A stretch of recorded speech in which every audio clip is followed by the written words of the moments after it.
Bismillahirrahmanirrahim. Assalamualaikum warahmatullahi wabarakatuh.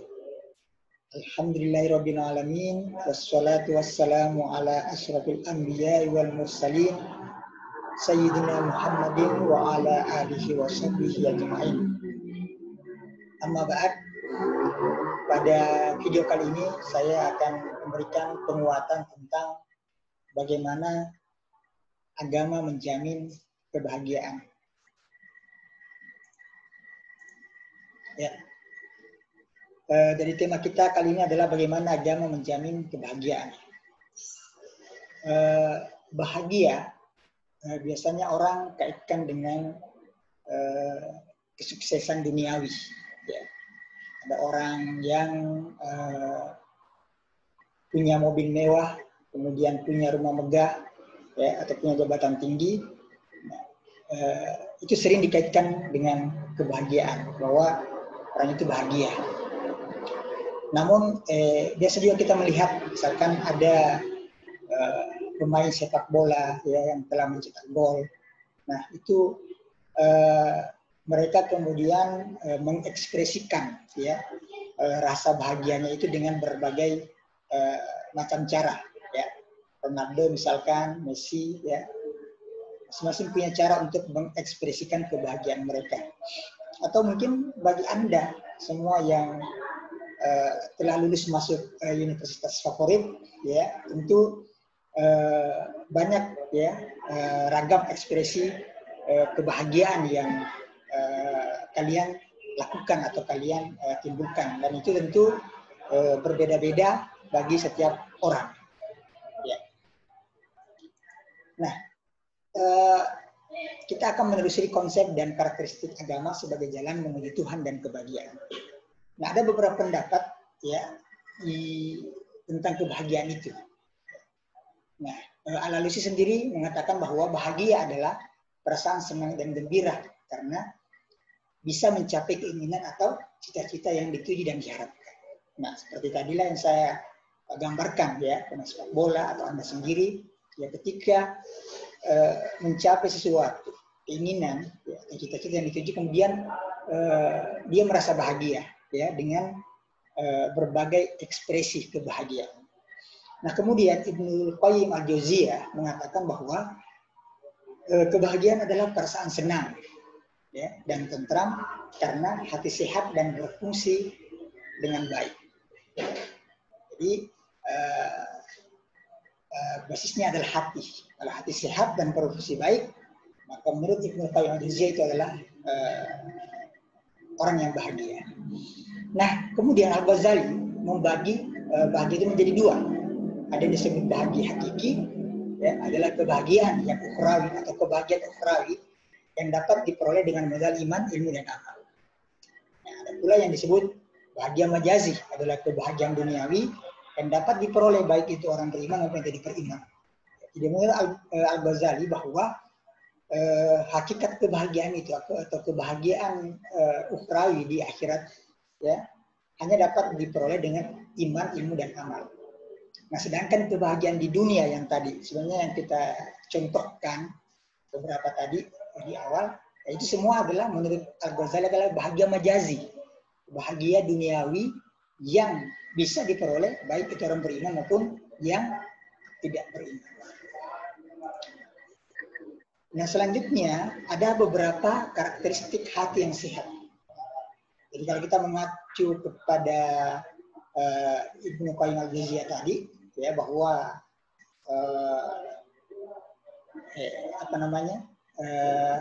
kebahagiaan itu terletak pada hati, maka ini ada beberapa karakteristik hati yang sehat, ya. Di antaranya adalah selalu beriman kepada Allah Subhanahu Wa Taala dan menjadikan Al-Quran ya sebagai obat hati.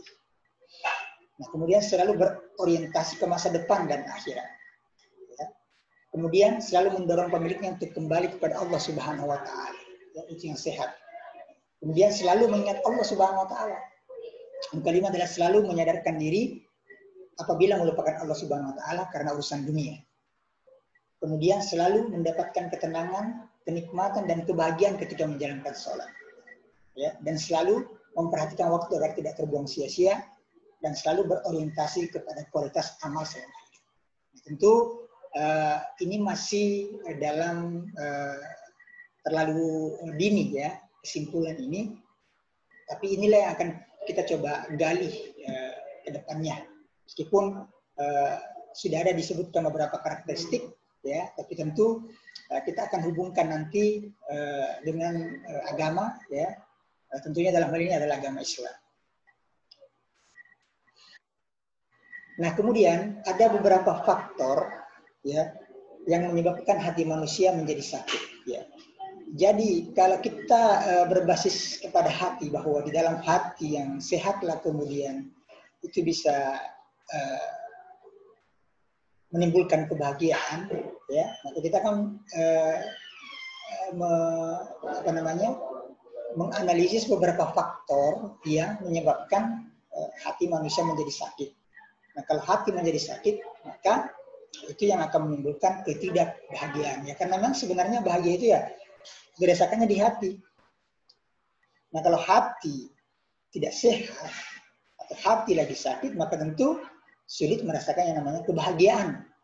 Meskipun mungkin secara lahiriah sepertinya dia memiliki begitu banyak harta ya, bermewah-mewahan ya, punya sawah berhektar-hektar dan punya uang bertriliun-triliun. Tapi kalau hatinya sakit ya, menurut definisi-definisi yang sudah kita pelajari sebelumnya, bahwa itu tidaklah dia dalam kategori bahagia. Nah, sini ada beberapa kriteria atau faktor yang menyebabkan hati manusia menjadi sakit. Yang pertama adalah banyak bergaul ya dengan orang-orang yang tidak baik. Dalam kehidupan sehari-hari kita dapat mengamati orang yang tidak baik dapat ikut terbawa jelek karena bergaul dengan teman-temannya yang berperilaku jelek. Ya, jadi kita kadang sering mendengar ya nasihat ya, kalau berteman itu tidak boleh pilih-pilih ya, jangan pilih-pilih teman. Tapi sesungguhnya dalam agama justru kita diperintahkan untuk bisa memilih teman. Teman yang bagaimana? Teman yang baik. Teman yang bisa membawa kita kepada surga. Karena kapan kita kemudian berteman dengan orang yang tidak baik, maka pada akhirnya juga kita akan tidak baik. Ya, contoh misalkan kita bergaul dengan orang penjual parfum, ya, maka sedikit-sedikit kita pasti jadi harum juga. Ya, karena bisa kadang kita ada testingnya itu parfumnya, kita bisa dikasih tes juga, kita jadi wangi. Bayangkan kalau Anda bergaul dengan misalkan setiap hari ya dengan penjual ikan bakar, ya maka tentu kemudian Anda akan berbau ikan bakar. Ya, itu contohnya. Ya, jadi intinya adalah dalam surah Al-Ahzab disebutkan teman-teman pada hari itu sebagian mereka atau sebagian menjadi musuh kecuali bagi orang-orang bertakwa. Jadi kenapa bisa jadi musuh ya? Kalau memang karena dia tidak baik. Kecuali bagi orang bertakwa, artinya kita berteman atas dasar iman, atas dasar takwa, bukan atas dasar karena dia kaya atau dia ganteng misalkan, ya, tapi berdasarkan ketakwaan. Ya. Jadi ini yang sangat besar pengaruhnya yang namanya pergaulan. Maka di sini disebutkan kita harus selektif dalam berteman ya. Kita harus memilih teman yang baik. Ya. Teman yang bisa, coba misalnya kalau kita nanti ya, kalau Anda semungkin sudah berproses di dalam kampus, Anda berteman dengan orang yang jarang ke masjid, maka Anda pun pasti akan terbawa jarang ke masjid. Tapi kalau Anda berteman dengan orang yang rajin ke masjid, insya Allah Anda akan juga rajin ke masjid. Nah, kemudian berangan-angan. Nah, berangan-angan erat kaitannya dengan menghayal, di mana selalu bermimpi namun tanpa diikuti dengan usaha dan ikhtiar. Jadi bedakan antara mimpi dengan angan-angan, atau impian dan angan-angan, atau khayalan dan impian. Itu berbeda. Karena angan-angan itu modal para pecundang dan merugi. Ya, berangan-angan dia selalu menghayalkan sesuatu yang tidak mungkin terjadi dan dia tidak berusaha untuk menggapainya. Ya, misalkan, oh kayaknya enak ini kalau banyak uang. Tapi kemudian dia tidak berusaha, tidak punya ikhtiar. Nah, itu angan-angan. Nah, orang yang punya impian, ya, itu berbeda. Ya, misalkan saya punya impian punya rumah, ya, 5 miliar. Maka kemudian dia punya roadmap untuk mencapai impiannya itu. Ya. Itulah perbedaan antara angan-angan dengan impian, khayalan dengan impian. Khayalan adalah lamunan tentang kehidupan yang lebih baik, tanpa ada perjuangan dan usaha. Sedangkan impian atau cita-cita adalah visi masa depan yang diperjuangkan melalui proses yang rasional dan sistematis. Ya. Jadi orang banyak berangan-angan, nah itu yang bisa menyebabkan hati kita menjadi banyak satu. Ya. Tapi kalau impian, ya kita punya visi masa depan, nah itulah yang kita perjuangkan. Selanjutnya adalah menggantungkan diri kepada selain Allah. Nah, menggantungkan diri kepada selain Allah adalah perkara yang paling merusak hati manusia. Allah berfirman, mereka menjadikan ilah selain Allah agar mereka memberikan kemuliaan. Sekali-kali tidak. Mereka akan mengingkari karena diibadahi dan mereka akan menjadi musuh. Ya. Manusia memiliki kesempatan yang sama untuk mendekatkan diri kepada Allah tanpa perantara. Ya, jadi jangan seperti pikirannya orang Quraisy. Ketika mereka ditanya, kenalkah mereka dengan Tuhan Allah? Mereka kenal. Tapi apa yang kemudian mereka lakukan? Mereka musyrik. Ya, karena mereka menyangka mereka tidak bisa mendekatkan diri kepada Allah tanpa perantara. Maka berhala itu mereka jadikan perantara untuk mendekatkan diri kepada Allah Subhanahu wa Ta'ala. Padahal sesungguhnya kita semua manusia bisa mendekatkan diri kepada Allah tanpa perantara. Karena kapan kita mendekatkan diri kepada Allah dengan perantara, itu sama dengan kita memusyrikkan, menjadikan Allah ada temannya, ada syariknya. Ya, dan itu adalah satu dosa yang besar yang tidak akan diampuni oleh Allah Subhanahu wa Ta'ala. Jadi sekali-kali mari kita jangan sekali-kali menggantungkan diri kita kepada selain Allah. Kita hanya menggantungkan diri dan hati kita kepada Allah Subhanahu wa Ta'ala. Nah, apa yang keempat adalah terlalu kenyang. Ya. Nah, kekenyangan terbagi menjadi dua. Ya. Terlalu kenyang dengan barang haram lizati. Misalnya kekenyangan karena makan bangkai, darah, daging babi ya, yang haram-haram. Ada juga namanya kenyang dengan makan perkara yang haram, ligari. Misalkan kenyang makan hasil pencurian, ya, dan sebagainya. Atau barang yang didapat tanpa ada ridho dari pemiliknya. Nah, kenyang juga dapat dikarenakan makan sesuatu yang mubah tapi secara berlebihan. Nah, ya. Jadi terlalu kenyang itu juga bukan hanya karena memakan sesuatu yang haram, tapi sesuatu yang mubah yang sudah diperbolehkan, bisa jadi juga kita akan merasa kekenyangan yang berlebihan. Nah, sekali-kali itu dilarang oleh Allah Subhanahu wa Ta'ala ya, dalam firman-Nya, wala tusrifu. Ya. Jangan berlebihan, jangan israf. Ya. Kalau cukup makan dengan satu piring, jangan langsung ambil 2 piring. Nah, ini kan yang banyak terjadi di pesta biasa kan, kalau kita ke pesta ya, karena kebetulan ada makanan enak, kita banyak ambil 1 piring. Nanti kemudian disisakan, harus setengah jadi makan. Ini namanya israf. Ya. Itu semua adalah perkara-perkara yang kemudian membuat hati menjadi tidak sehat. Ya. Bisa juga merusak organ tubuh. Kalau memang ternyata bahwa itu sesuatu yang haram. Tapi kalau yang mubah pun, yang halal pun, kalau berlebihan juga itu bisa merusak hati. Nah, selanjutnya, terlalu banyak tidur. Ya. Terlalu banyak tidur itu dapat mematikan hati, memberatkan badan, menyanyiakan waktu, dan dapat menimbulkan kelupaan dan kemalasan. Jadi jangan terlalu banyak tidur. Ya. Sebagai mahasiswa tentu harus lebih banyak belajar. Yang kedua adalah berlebihan melihat hal-hal yang tidak berguna. Jangan terlalu berlebihan melihat hal yang berguna. Ya. Karena fitnah itu awalnya dari pandangan mata. Sebagaimana disebutkan dalam hadis bahwa pandangan mata itu adalah racun yang dilepas dari panah iblis. Barang siapa dapat mengendalikan matanya karena Allah, maka Allah akan memberinya kenikmatan yang ia rasakan dalam hatinya sampai pada hari ia bertemu dengannya. Ya. Peristiwa besar biasanya berawal dari kelebihan pandangan, ya, dan betapa banyak pandangan yang berakibat kerugian besar yang terjadi. Ya, jadi hati-hati dengan pandangan Anda. Kemudian juga berlebihan dalam berbicara. Ya, sebutkan bahwa berlebihan dalam berbicara dapat membuka pintu-pintu kejelekan dan tempat masuknya setan. Ya, kita bicara seperlunya. Ya, bahkan kalau tidak bermanfaat, yasmut kata Nabi, diam saja. Baik kita diam. Ya, jangan terlalu banyak berbicara. Oke, selanjutnya adalah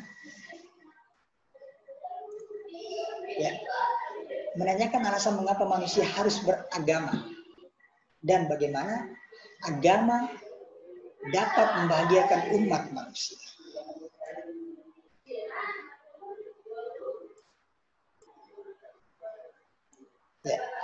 Nah, kunci beragama terletak pada fitrah manusia, di mana sudah melekat dalam diri manusia dan menjadi karakter manusia itu sendiri. Menurut teori tertentu, setiap manusia lahir membawa dosa warisan. Ada teologi-teologi tertentu atau agama-agama tertentu mengatakan bahwa manusia itu lahir membawa dosa warisan. Sehingga di dunia ini manusia diberi tugas untuk membebaskan diri dari dosa. Nah, berbeda menurut teologi Islam yang mengatakan bahwa setiap manusia justru dilahirkan dalam keadaan suci dari dosa, ya, dan telah beragama Islam. Tugas manusia adalah berupaya untuk terus menjaga kesucian, ya, dan keimanan hingga kembali kepada Allah. Dan itu sesuai dengan surah Ar-Rum ayat 30, ya, yang artinya, maka hadapkanlah wajahmu dengan lurus kepada agama Allah. Tetaplah atas fitrah Allah yang telah menciptakan manusia menurut fitrah itu. Tidak ada perubahan pada fitrah Allah. Itulah agama yang lurus, tapi kebanyakan manusia tidak mengetahui. Ya, jadi intinya kita semua lahir sesuai dengan fitrah yang Allah sudah berikan kepada kita. Dan fitrah kita adalah beragama. Ya, fitrah kita adalah Islam. Dan tugas kita adalah menjaga itu sampai kemudian kita kembali kepada Allah Subhanahu wa taala.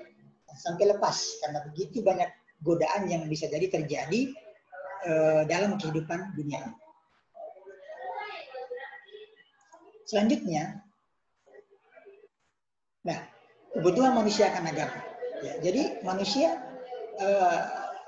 butuh kepada agama, ya, karena sesungguhnya bagi manusia beragama itu adalah fitrah dan tidak dapat melepaskan diri dari agama.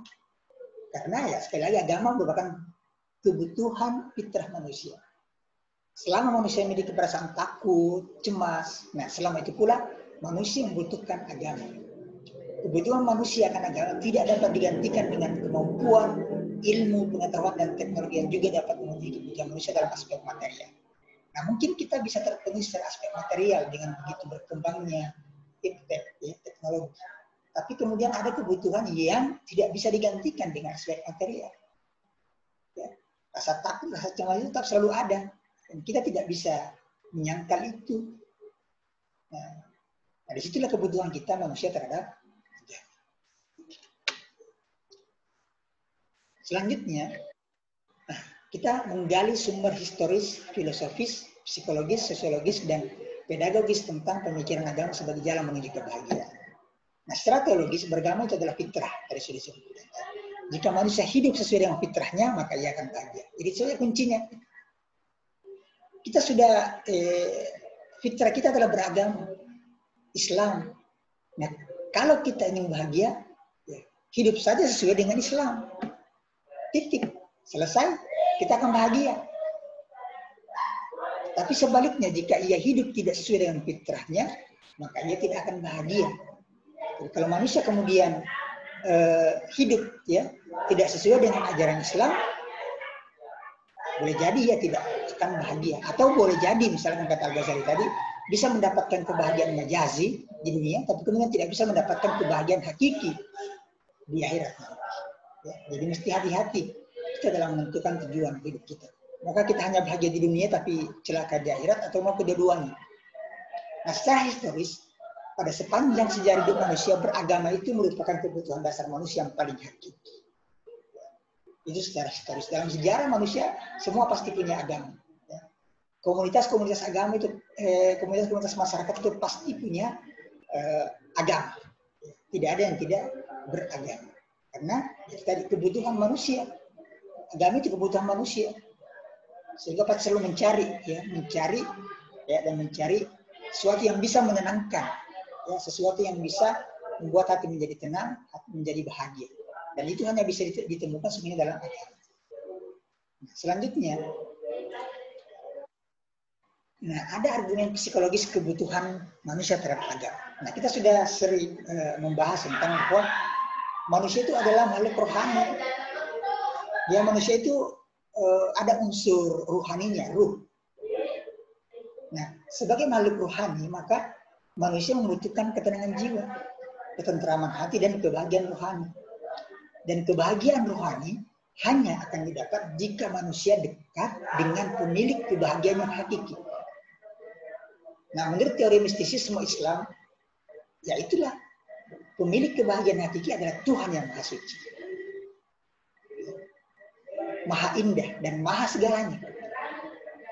Dan Tuhan yang Maha Suci itu tidak dapat didekati ya, kecuali oleh jiwa yang suci. Maka kemudian tugas kita sesungguhnya adalah bagaimana selalu mensucikan hati ya, dan melepas semua kemelekatan duniawi dan bendawi atau ragawi. Selanjutnya, argumen sosiologis kebutuhan terhadap agama. Nah, di antara karakter manusia, menurut Al-Quran, manusia adalah makhluk sosial yang tidak bisa hidup dengan sendirinya, ya pasti butuh kepada bantuan orang lain.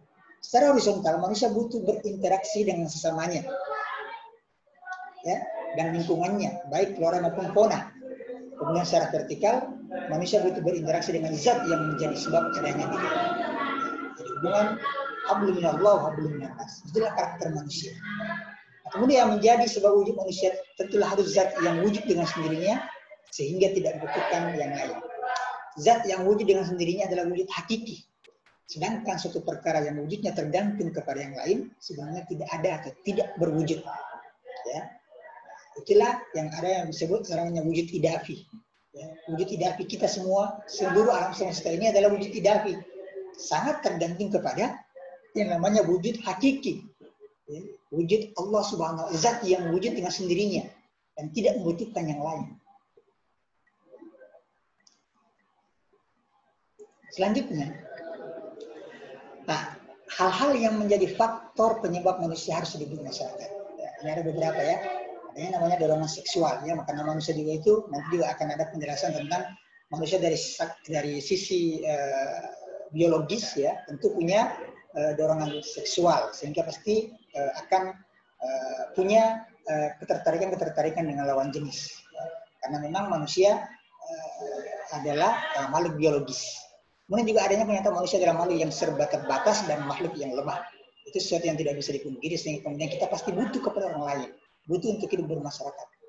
Juga karena adanya perasaan senang tiap-tiap manusia. Kemudian adanya kesamaan keturunan, kesamaan teritorial ya, seperti kita misalkan di ada namanya kesamaan suku misalkan, sama-sama suku Bugis, ya.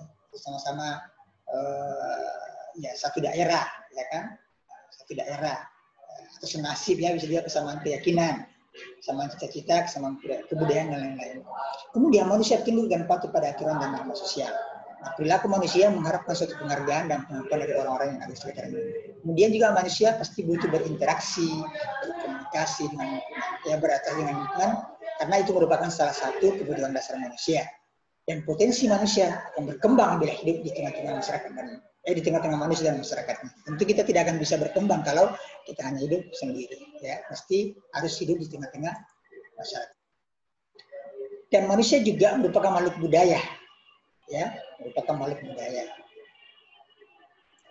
Sehingga sebab itu manusia sering disebut makhluk sosial budaya. Adanya keseimbangan hubungan secara horizontal dengan manusia dan secara vertikal dengan pencipta, maka kemudian manusia akan mendapatkan kebahagiaan. Kebahagiaan dapat diperoleh manakala manusia diterima dan dihargai oleh lingkungannya, dan secara vertikal dapat mendekatkan diri kepada Tuhannya secara baik dan benar. Nah, ini ya, nah ini fungsi manusia. Abdullah sebagai hamba Allah, ya,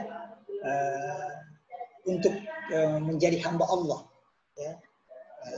Menjadi Abdullah ya. Tentu itu dilakukan dengan berbagai macam cara ya, dalam bentuk ibadah-ibadah. Kemudian kita juga adalah khalifatullah. Kita adalah khalifah Allah di muka bumi ini ya, yang mengemban amanah untuk menjalankan tugas-tugas kekhalifahan di muka bumi ini. Hanya dengan persatuan dua profesi itulah Abdullah dan khalifatullah, kemudian kita bisa mampu atau manusia mampu meraih dan mendapatkan kebahagiaan lahir dan batin, rohani dan jasmani. Nah, kemudian membangun argumen tentang tauhidillah sebagai satu-satunya modal beragama yang benar. Nah, misi utama Rasulullah SAW seperti ini, halnya Rasul-Rasul yang sebelum beliau adalah mengajak manusia kepada Allah. Ya. Jadi semua agama samawi ya, yang berdasarkan wahyu intinya sama semua. Ya. bahwa misinya adalah mengajak seluruh manusia untuk menyembah kepada Allah Subhanahu wa taala. La ilaha illallah itu landasan teologis agama yang dibawa oleh Rasulullah dan oleh semua para nabi dan rasul. Tauhidullah, ya tauhid kepada Allah, menyatukan Allah, itu membebaskan manusia dari takhayul, khurafat, mitos dan bid'ah. Tauhidullah menempatkan manusia pada tempat yang bermartabat, tidak menghambakan diri kepada makhluk yang lebih rendah derajatnya daripada manusia. Jadi ingat bahwa manusia adalah makhluk Allah yang paling tinggi derajatnya, ya dibandingkan dengan makhluk yang Allah yang lain. Maka tentu sangat tidak, itu akan merendahkan derajat kita kalau kemudian kita menyembah sesuatu yang di bawah derajat kita sebagai manusia yang tinggi derajatnya. Misalkan ada orang yang menyembah sama manusia, untuk apa? Kita bersama derajatnya. Atau kemudian menyembah benda-benda, untuk apa? Ya kan? Itu kan lebih rendah derajat dari kita. Itu sama dengan merendahkan derajat kita kalau kita menyembah kepada sesuatu yang seperti itu. Maka kita harus menyembah kepada sesuatu yang di atasnya kita. Dan tidak ada di atas kita kecuali Allah Subhanahu wa taala. Maka tauhidullah, menyembah hanya kepada Allah, mengesahkan Allah, itu membebaskan manusia ya, dari segala macam kerendahan martabat, dari segala macam tahayul, khurafat dan lain-lain. Hanya la ilaha illallah itulah ya yang kemudian mengangkat atau kemudian menempatkan manusia pada tempat yang sebenarnya sebagai makhluk yang paling sempurna ya dibandingkan dengan makhluk-makhluk Allah yang lain.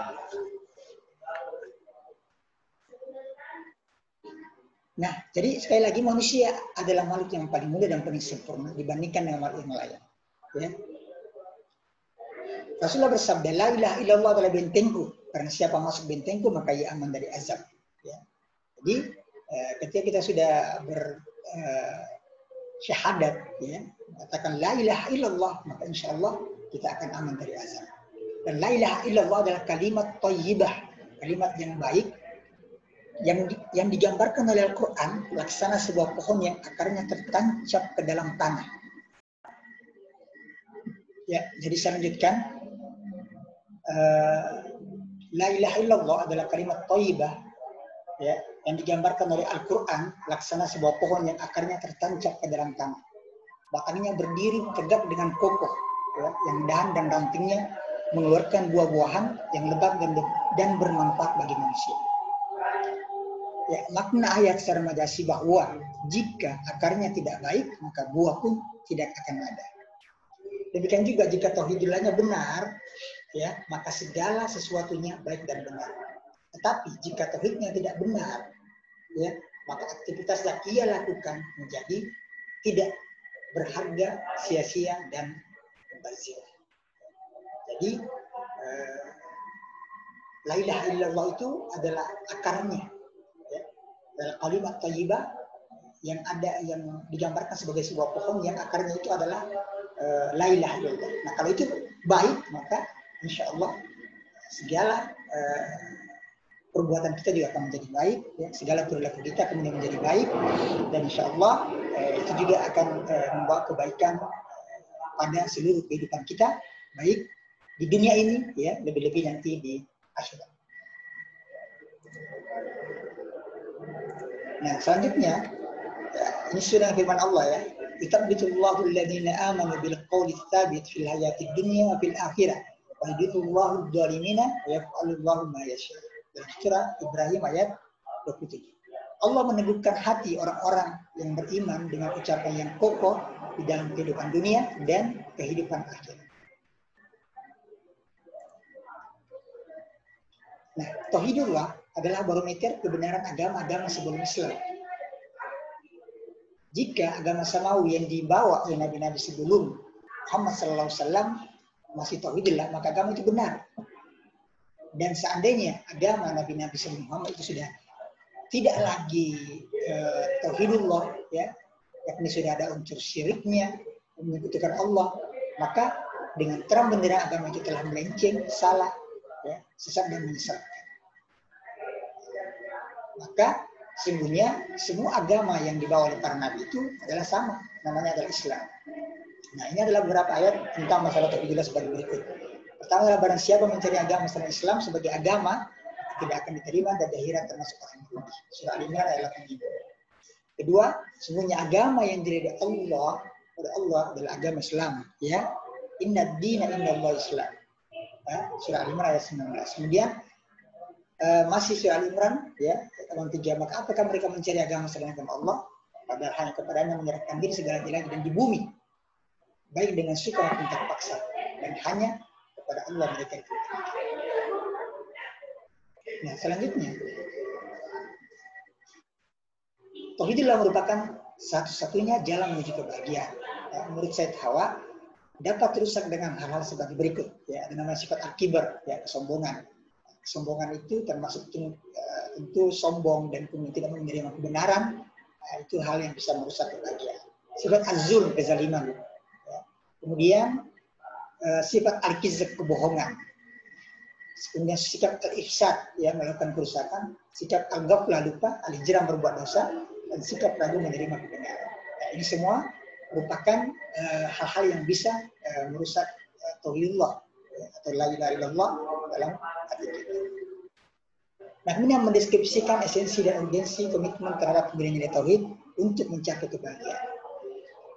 Nah, jiwa tauhid sangatlah penting. Sebab jiwa tauhid adalah modal dasar hidup yang dapat mengantar manusia menuju keselamatan dan kesejahteraan. Sehingga jiwa tauhid merupakan roh segala aktivitas umat manusia. Nilai-nilai hidup yang dibangun di atas jiwa tauhid merupakan nilai positif, nilai kebenaran, dan nilai ilahi yang abadi yang mengandung kebenaran mutlak dan nilai universal. Nah, kemudian nilai mutlak dan nilai universal inilah terdapat dalamnya dapat menjadikan misi agama ini sebagai rahmatan lil alam, sebagai rahmat bagi seluruh alam semesta. Agama yang membawa kedamaian, ya, keselamatan, kesejahteraan, dan kebahagiaan manusia lahir dan batin. Komitmen terhadap nilai-nilai universal Al-Quran menjadi syarat mutlak untuk memperoleh yang namanya kebahagiaan. Nah, jadi roh kebahagiaan adalah jiwa tauhid yang di atas jiwa tauhid itu nilai-nilai universal juga.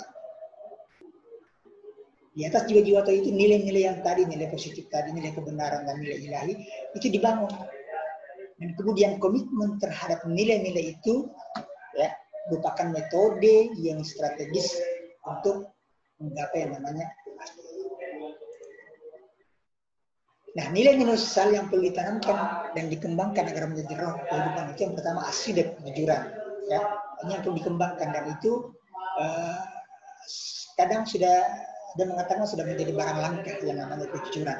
Ya, padahal as-sidq itu sangat nilai-nilai yang sangat dibutuhkan ya dalam kehidupan kita ini. Kemudian al-amanah, ya, mampu menjaga, mampu menjadi orang yang terpercaya. Kemudian al-adalah, ya, mampu mendekatkan keadilan ya, kepada siapapun itu. Kemudian al-hurriyah, kemerdekaan. Kemudian al-musawah, persamaan. Dan kemudian ada namanya tanggung jawab sosial. Kita hidup bermasyarakat untuk punya tanggung jawab sosial.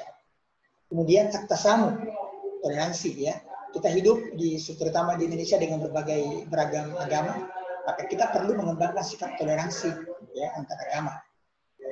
Kemudian kasih sayang, ya, baik kepada sama manusia maupun kepada lingkungan.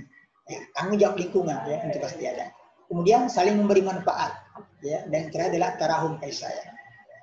Nah, dalam hal saling memberi manfaat itu Rasulullah bersabda bahwa khairukum anfa'uhum linnas, sebaik-baik kalian adalah orang yang bisa bermanfaat buat orang lain. Jadi apapun kita, dimanapun kita, posisi kita apapun, maka kemudian kita selalu berusaha untuk memberikan manfaat kepada orang lain. Ya, artinya dimanapun kita berada, dimanapun kita berbakti, ya, maka itu kemudian kita selalu bisa memberikan manfaat kepada orang lain. Nah, selanjutnya kontribusi agama dalam mencapai kebahagiaan. Nah, kita berpatokan kepada pendapat Imam Al-Ghazali bahwa sesungguhnya kebahagiaan terbagi dua. Nah, kalau kita hanya bahagia di dunia, ya, itu hanya bahagia majazi, dan semua orang bisa menggapainya, apakah dia beriman atau tidak. Tapi sebagai orang Muslim, maka kita mesti memburu dua hal, dua kebahagiaan. Jangan kita hanya memburu satu. Karena sungguhnya kita orang Islam ini memang ditakdirkan untuk bisa mendapatkan kedua hal itu. Karena kalau hanya bahagia di dunia, semua orang bisa. Tanpa Islam pun, semua juga bisa mencapai namanya kebahagiaan dunia atau kebahagiaan biasa. Tapi kalau kita ingin bahagia di dunia, sekaligus bahagia di akhirat, maka tidak ada jalan lain selain agama Islam. Ya. Jadi sekali lagi kebahagiaan yang kita tuju, kebahagiaan yang kita impikan adalah kebahagiaan duniawi dan ukhrawi. Kan asik tuh, ya di dunia kita kaya raya, ya.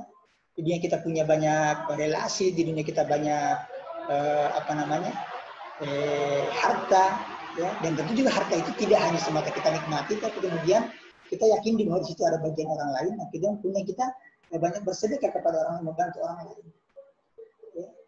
Dan itu yang membawa kita kemudian bisa juga bahagia di akhirat. Nah, kemudian untuk menggapai sekali lagi kebahagiaan tersebut, maka mustahil tanpa landasan agama. Mustahil tanpa landasan agama. Kemanapun Anda ingin mencari yang namanya kebahagiaan, kalau itu tidak didasari dilandasi oleh agama, dan itu adalah mustahil. Tidak mungkin. Nah, agama yang dimaksud di sini adalah tauhidullah. Mengesahkan Allah. Kebahagiaan tidak mungkin digapai tanpa tauhidullah.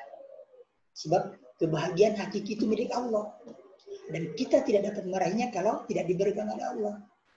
Maka untuk meraih kebahagiaan itu, ikutilah cara-cara yang telah ditetapkan Allah dalam agamanya, yaitu Islam. Jalan mencapai kebahagiaan selain yang telah digariskan oleh Allah adalah sesat dan menyimpang.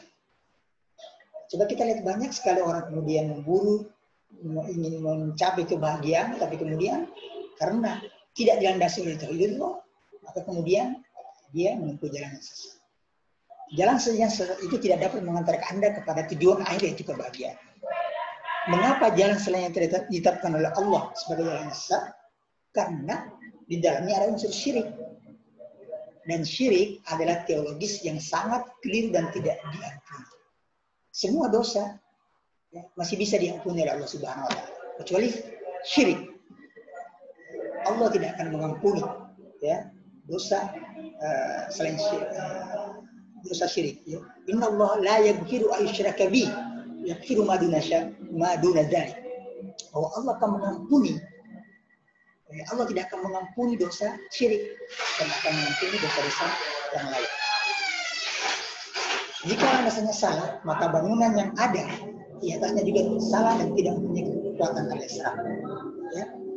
Intinya bahwa tauhidullah itu adalah fondasi yang sangat kuat, dan kalau itu kemudian kita lakukan, ya itu kita akan mempunyai kekuatan juga yang tinggi. Tapi kalau kemudian kekuatan kita rapuh, fondasi kita rapuh, tidak berlandaskan kepada tauhidullah, maka kemudian yang di atasnya, bangunan di atasnya pun pasti akan juga rapuh. Nah, oke, kemudian proyek belajar memformulasikan konsep kebahagiaan otentik menurut Islam. Nah, kebahagiaan dalam Islam adalah kebahagiaan yang otentik, lahir dan tumbuh ya dari nilai-nilai hakiki Islam, dan mewujudkan dalam diri seorang hamba yang mampu menunjukkan sikap tobat, ya, melakukan introspeksi dan koreksi diri untuk selalu berpegang pada nilai-nilai kebenaran ilahiyah, mensyukuri karunia Allah berupa nikmat iman, Islam, kehidupan, serta menjunjung tinggi tujuan kebenaran dan keadilan dalam menjalani kehidupan pribadi, sosial, dan profesional. Pada sisi lain, kebahagiaan itu menjadi tidak lengkap jika tidak mewujud dalam kehidupan yang konkret dengan jalan membahagiakan orang. Jadi intinya adalah bahwa kalau kita ingin bahagia, maka mari kita berusaha membahagiakan orang lain. Dan sekali lagi, kita tidak akan bisa menemukan kebahagiaan yang autentik, ya, tanpa agama. Orang yang ingin mencari kebahagiaan, ya, kemudian mencari di luar agama, ya, apalagi di luar tauhidullah, ya, maka kemudian pastilah dia akan tersesat, ya, karena pasti landasannya rapuh.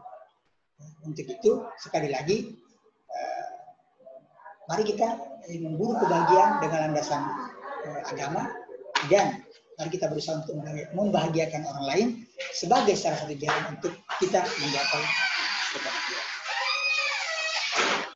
Oke, thanks, terima kasih ya. Jadi itulah sekelumit ya penguatan kita ya pada video part 2 ini ya, di mana agama menjamin kebahagiaan ya.